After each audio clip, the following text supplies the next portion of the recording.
Et donc moi je vais vous parler de l'intelligence éco-officielle, entre guillemets, c'est-à-dire l'association de l'intelligence artificielle avec une pensée écologique. En architecture, on a une sorte de double crise, on a besoin de changer les mentalités. Il y a tout d'abord un épuisement des ressources et de l'autre côté une accumulation des déchets. Donc ma problématique, c'est de chercher comment l'intelligence artificielle peut devenir un outil indispensable dans la conception architecturale durable, et notamment dans tout ce qui est réemploi des matériaux et réutilisation. On a environ 40 millions de tonnes de déchets par an, dont 90% qui proviennent de travaux de construction. Donc mon étude, en fait, c'est de créer une sorte de base de données accessible à tous les acteurs d'un projet, donc de construction, de rénovation, de transformation ou de démolition. Faciliter la récupération des matériaux et le réemploi.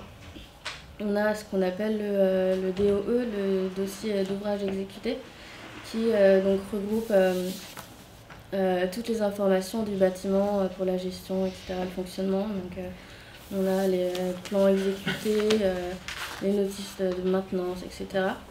Sauf que c'est un très très gros dossier qui n'est pas forcément très utile et consultable facilement. Donc l'idée c'est de pouvoir avoir accès aux informations des matériaux d'un bâtiment plus rapidement et que ce soit vraiment consultable par tout le monde, pas seulement sur un dossier, gros dossier qu'on doit aller chercher sur un lieu précis, etc. Et c'est vraiment d'avoir accès à une fiche technique du matériau,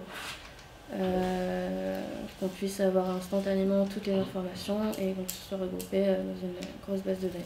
Donc je me suis intéressée à la reconnaissance des textures.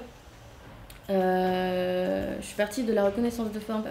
Bon, je parle de reconnaissance de forme, mais en fait, le mot forme, il faut le prendre plus dans un sens plus général. C'est pas seulement les formes géométriques, mais donc là, c'est plus les motifs qui peuvent varier par rapport aux textures. Je me suis intéressée au processus de points qui permet de modéliser l'agencement spatial textural d'un matériau. Et donc sur le schéma qu'on a en bas, c'est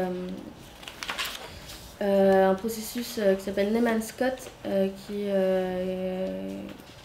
est effectué à partir d'un marquage par des ellipses aléatoires. Et donc ça permet d'estimer le taux surfacique d'un objet par analyse d'image. Donc en fait, en gros, le principe c'est qu'on a une variance asymptotique, c'est-à-dire que en fait ça définit la variante naturelle de l'évolution d'un matériau.